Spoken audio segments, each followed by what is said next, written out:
culture. Voici l'éphéméride. Il me reste à vous souhaiter une très belle soirée sur France 3.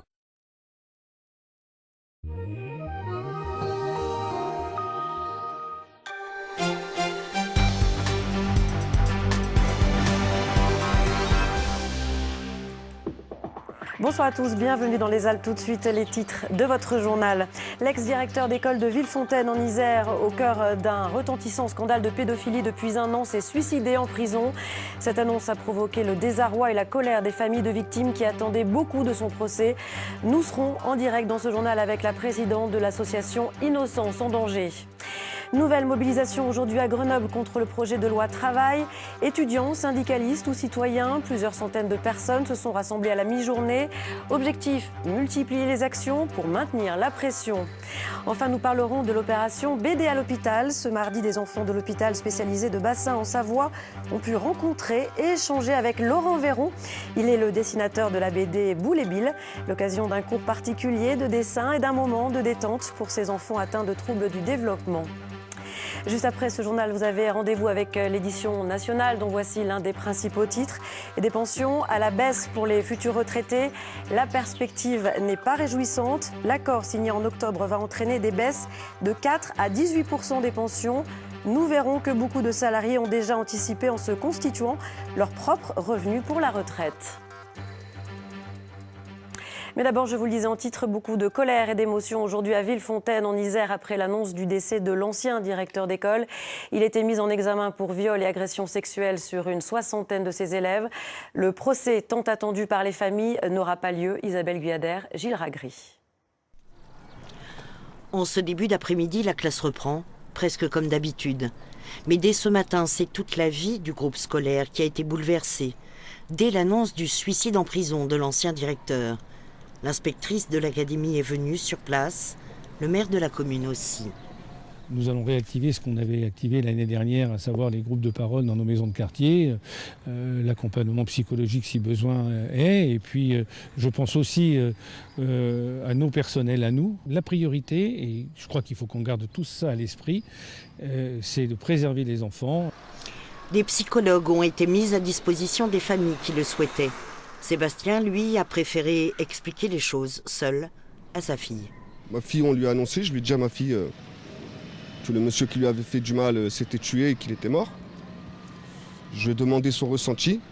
Elle m'a dit qu'elle s'en fichait, qu'elle était contente. Nidal, papa d'une victime, a lui aussi choisi d'affronter tout de suite la situation. Chacun était libre de le faire comme il le sentait, comme il le voulait. Et moi, j'ai pris le parti justement de le faire tout seul, dans un coin de la cour de récréation. Et la réaction de ma fille a été un soulagement pour moi. J'ai eu peur qu'elle s'effondre, ça n'a pas été le cas. Je redoute le contre-coup, parce que je sais qu'elle doit être en train de cogiter au moment où je vous parle. Des pères soucieux d'abord de leurs enfants, mais qui expriment leur colère, leur rage. C'est un lâche. J'ai pas envie de vous dire c'est un homme lâche, c'est un lâche. C'est pas un homme. Il a fait ses actes, il ne les assume pas. Maintenant, il a pu faire ses actes parce que les institutions lui ont permis de les faire, indirectement. Vous ressentez encore de l'injustice par rapport à tout ça? Ah, mais c'est de l'injustice totale. Parce qu'on attendait tellement de choses de ce procès, on attendait tellement de vérités.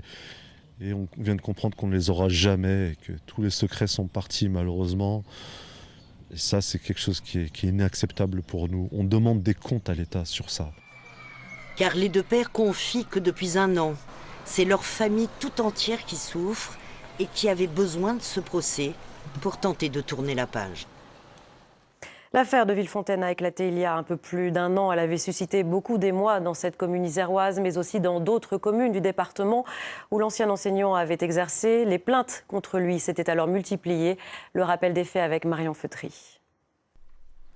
C'est dans sa cellule de la prison de Lyon-Corbac que Romain Farina a été retrouvé pendu vers 5h40 ce matin. L'ancien directeur d'école était mis en examen et écroué depuis un an. L'affaire éclate en mars 2015 à l'école du Mas de Lara de Villefontaine. 3 enfants auraient été agressés sexuellement par le directeur de l'établissement. Très vite, des dizaines de cas similaires sont révélés dans 3 écoles où l'homme avait exercé. Au total, une soixantaine de plaintes déposées. L'émotion des parents est grande, d'autant plus lorsqu'ils apprennent que l'enseignant était connu de la justice. En 2008, Il avait été condamné pour recel d'images pédopornographiques à 6 mois de prison avec sursis, avec obligation de soins pendant 2 ans. Son suicide survient alors que des progrès dans l'enquête venaient d'être révélés. Des supports informatiques retrouvés à son domicile ont montré que ses agressions avaient été filmées. Âgé de 46 ans, l'homme avait déjà tenté de mettre fin à ses jours cet été. Et pour aller plus loin sur ce sujet, j'accueille Omer Asseli en direct de nos studios à Paris. Bonsoir. Vous êtes la présidente de l'association Innocence en danger, partie civile dans ce dossier. Vous avez été en contact aujourd'hui avec de nombreuses familles de Villefontaine depuis ce matin. Que vous disent-ils? Que vous disent ces familles? Écoutez, les parents de victimes sont très déçus parce que finalement ce procès, comme certains l'ont dit, n'aura pas lieu, que leurs enfants qui ont osé parler et qui ont osé briser le silence, braver beaucoup de choses depuis 1 an, n'auront pas le statut de victime. Cette personne ne sera pas jugée. Donc les parents sont très déçus. Évidemment, pour les enfants, les réactions vont être, je dirais, plus ou moins fortes selon les familles. Mais en tout cas, c'est une grande déception. C'est un deuxième drame, on peut dire, même, Omer Asseli? Écoutez, on peut dire qu'on vient de manquer une occasion de débattre de quelque chose, de comprendre des choses. Et pour assainir la situation de l'éducation nationale, pour pouvoir assainir la protection des enfants en France, parce que c'est un sujet dont on ne parle pas assez. Je dirais, ce qui vient de se passer, ce n'est que la tête de l'iceberg. Nous sommes appelés pour venir en secours des familles au quotidien depuis quelque temps. Donc, c'est un sujet dont on va parler, j'espère, de plus en plus, mais il faut le prendre comme je dirais, comme une occasion de nettoyer, de faire le ménage. Merci. Et c'est vrai que ne pas avoir droit à ce procès, alors qu'il y avait quand même 61 victimes, alors que ce directeur avait déjà été condamné en 2008, mais qu'on ne lui avait pas interdit d'être en contact avec les enfants. Il a été condamné pour 6 mois avec sursis, parce qu'en France, on ne sait pas travailler sur ce type de dossier. 6 mois avec sursis, c'est un message très grave, parce que ça veut dire circuler, il n'y a rien à voir, c'est pas grave. Oui. Merci. Restez avec nous puisque nous allons maintenant justement aborder un sujet qui vous intéresse. Vous l'avez abordé, cela concerne cette loi voulue par les 2 ministères de la Justice et de l'Éducation nationale. Un texte, Jean-Christophe Solari, pour éviter que des pédophiles travaillent en contact d'enfants. Effectivement, Pauline, c'est un texte de loi qui a été élaboré par la garde des Sceaux de l'époque, Christiane Taubira, et la ministre de l'Éducation nationale, Najat Vallaud-Belkacem, en réaction à cette affaire il y a 1 an.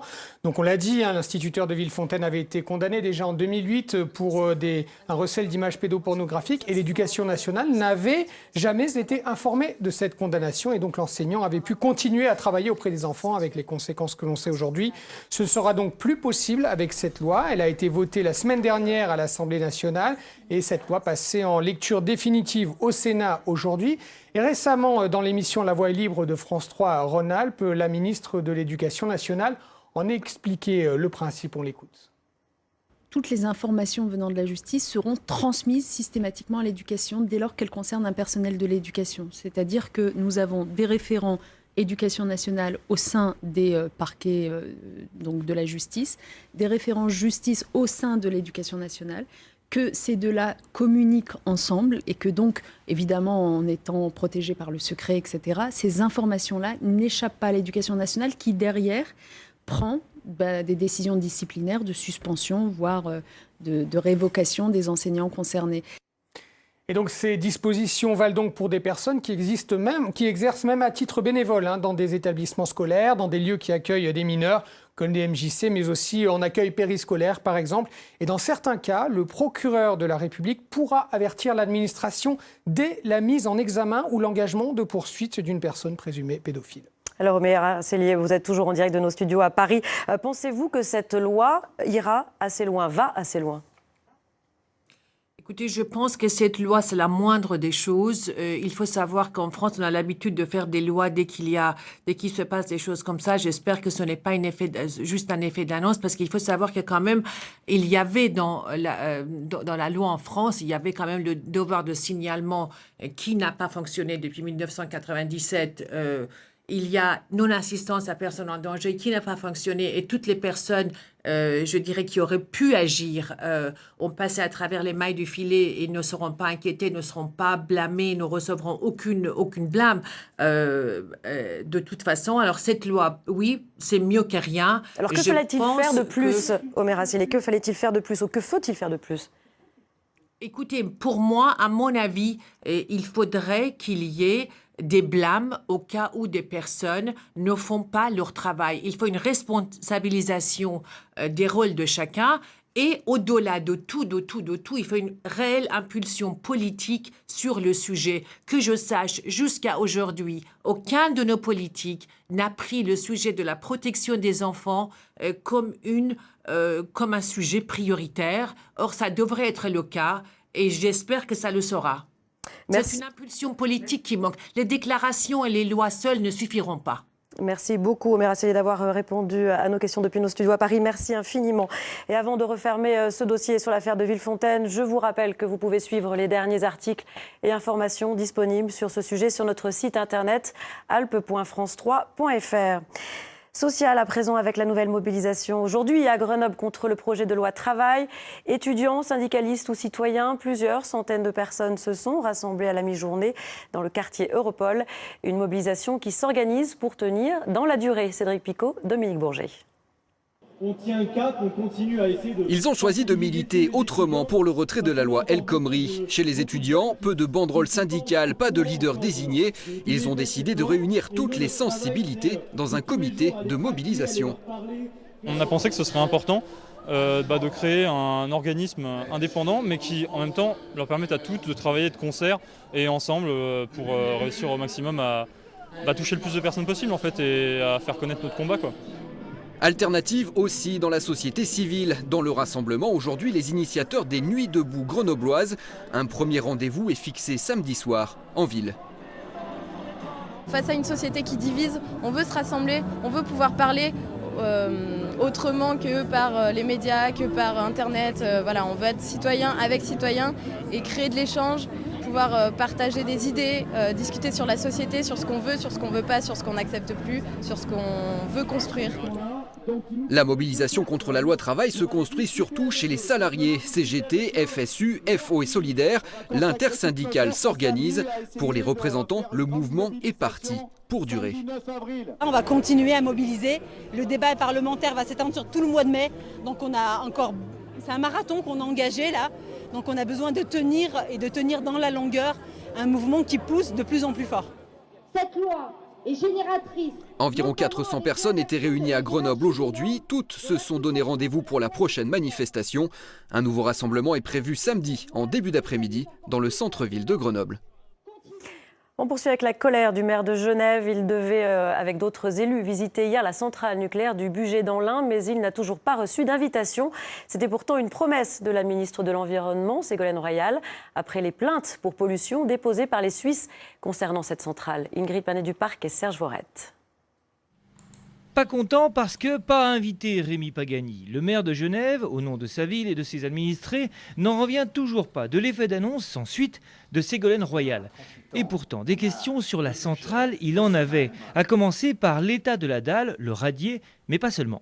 Il y a des problèmes dans ce radier, tout le monde le sait, d'ailleurs l'autorité de surveillance l'a constaté, et puis c'est aussi l'enceinte de confinement qui a été pressurisée, mise sous pression, et où il s'est révélé des fuites qui ont fait arrêter depuis août de l'année passée un des cœurs de réacteurs dont est composé le Bugey. Donc tout ça nous inquiète et on aimerait bien avoir non seulement des informations qui sont données usuellement, mais que l'autorité de surveillance, c'était ce qui était proposé par Madame Ségolène Royal, nous donne des explications sur place.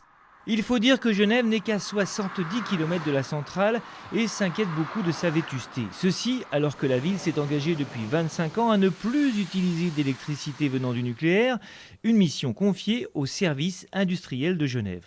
25% de l'énergie, nous la produisons nous-mêmes dans nos barrages et centrales solaires. Et puis pour nos achats, eh bien, nous avons de la traçabilité des produits. C'est-à-dire que chaque fois qu'on achète un kilowattheure, on a un certificat qui nous dit où on l'a acheté et quelle est la qualité de l'énergie achetée. Ces certificats, les voici. De plus, les SIG sont eux-mêmes audités et labellisés par des sociétés externes et même par le VVF. Bref, Genève se donne les moyens techniques de ses ambitions et même financiers, Cette énergie verte a un coût, 800 000 € supplémentaires pour la ville chaque année, ce qui aux yeux de son conseil municipal est un argument supplémentaire pour que chacun balaye devant sa porte, y compris les voisins français. L'ancienne maire de Mélan en Isère, Marie-Christine Tardy, a été condamnée à 18 mois de prison avec sursis, 20 000 € d'amende et une peine d'inéligibilité de 5 ans pour prise illégale d'intérêt. Les faits remontent à la période 2007-2012. L'élu favorisait le versement de subventions aux entreprises de construction qui devaient, en échange, faire travailler le cabinet d'architecte de son mari comme sous-traitant. Son époux écope de son côté d'une peine d'1 an de prison avec sursis et 20 000 € d'amende. À Bessan, en Savoie, une classe de neige a été bousculée par une avalanche. Le groupe d'enfants pratiquait du ski nordique lorsqu'ils ont été surpris par une coulée de neige. Il n'y a pas de victimes. Une fillette et un accompagnateur ont été blessés et transportés à l'hôpital. Le secteur de Bessan, où ils se trouvaient, était fermé depuis le 26 mars. Le deuxième volet de notre série L'école autrement, nous continuons à nous intéresser aux alternatives à l'école classique. Ce soir, coup de projecteur sur l'IEF, l'instruction en famille. On estime à 40 000 en France le nombre d'enfants qui reçoivent leur instruction à la maison. Un chiffre en constante augmentation. Illustration à Saint-Égrève en Isère avec le reportage d'Aurélie Massé et Nathalie Rapuc. Plongés dans leur mat, sur la table du salon, Jean-Baptiste, 7 ans, François, 10 ans, et Camille, l'aîné de la fratrie. Ils ne vont pas à l'école. Leurs parents ont fait le choix de les instruire à la maison. Une instruction qu'assure leur mère, Claire. Elle est psychopraticienne et travaille en soirée. Au départ, c'était pour que les enfants puissent apprendre à leur rythme. C'était ça la principale motivation. En fait, c'était une époque où je commençais à réaliser que le système punition-récompense, c'était toxique pour la relation parent-enfant. Et du coup, l'école était encore dedans. Ici, pas de programme prédéfini, chacun décide de ses activités selon ses envies et ses objectifs. Ce matin, Jean-Baptiste veut lire. Fermer et rouvrir. L'instruction en famille, ce petit garçon n'y voit que des avantages. Métallique. C'est bien parce que on est avec maman et il y a des écoles là où on va au coin. Et moi, j'aime pas aller au coin. Et aussi, on peut faire notre travail quand on veut. Et aussi, on a la journée pour nous. À chaque famille, sa façon de faire, mais on distingue deux grands courants. D'abord l'école à la maison en suivant des programmes, et puis le unschooling, l'apprentissage en liberté. C'est la voie que Claire et son mari ont choisie. L'idée, c'est qu'ils apprennent à partir de la vie, plus que sur les livres. Alors des fois, bien sûr, comme vous avez vu ce matin, on formalise un peu les choses parce que ça les intéresse. Mais en général, c'est aller faire des sorties, c'est aller en montagne, c'est aller se balader. L'idée, c'est vraiment de partir de ce qui les aime et d'attendre. Le plus dur pour moi, c'est d'attendre qu'ils soient prêts. Parce que des fois, c'est un peu long. Et en fait, quand ils sont prêts, ça va assez vite. Mais à 14 ans, Camille a d'autres projets. L'adolescente veut intégrer un lycée à la rentrée prochaine. Il lui faut donc assimiler cette année le programme de 3e. Une des principales raisons, c'est pour le bac. Parce que je pourrais le passer à la maison, mais c'est un peu plus dur. Et aussi, c'est pour savoir commencer, par curiosité. Si l'école n'est pas obligatoire, l'instruction en famille est très encadrée. Chaque année, les enfants déscolarisés passent un test avec des inspecteurs d'académie. Ils doivent avoir acquis à 16 ans un ensemble de compétences et de connaissances établies par l'éducation nationale. Ils vérifient surtout que les enfants savent à peu près lire, à peu près écrire, à peu près compter.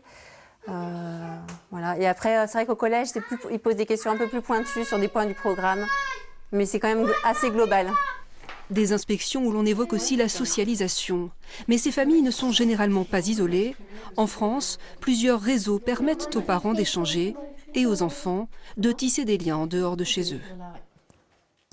Une belle rencontre à présent, celle de Laurent Véron, le dessinateur de la BD à succès Boule et Bill, avec des enfants présentant des troubles du développement. Cela s'est passé aujourd'hui au centre hospitalier spécialisé de Bassin en Savoie. Joël Serroni et Frédéric Pasquette étaient présents.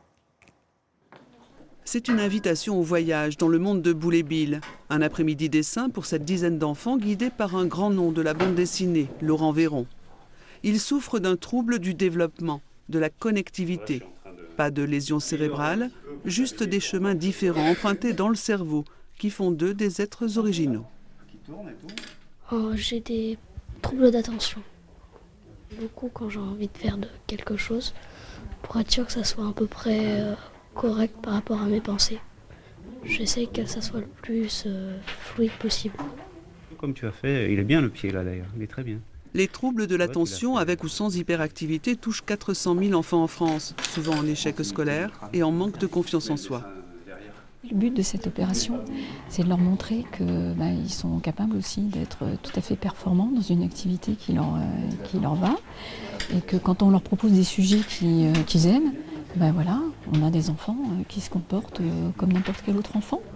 Il s'agit effectivement d'une façon pour le cerveau de se développer qui est atypique. C'est une forme de style cognitif qui est très différent, mais qui n'est pas en soi une maladie. Comme une parenthèse ouverte entre les murs de l'hôpital, le dessin a occupé tout l'espace. Plus de troubles entre le crayon et le papier. Même le maître s'est dit bluffé. Je suis épaté.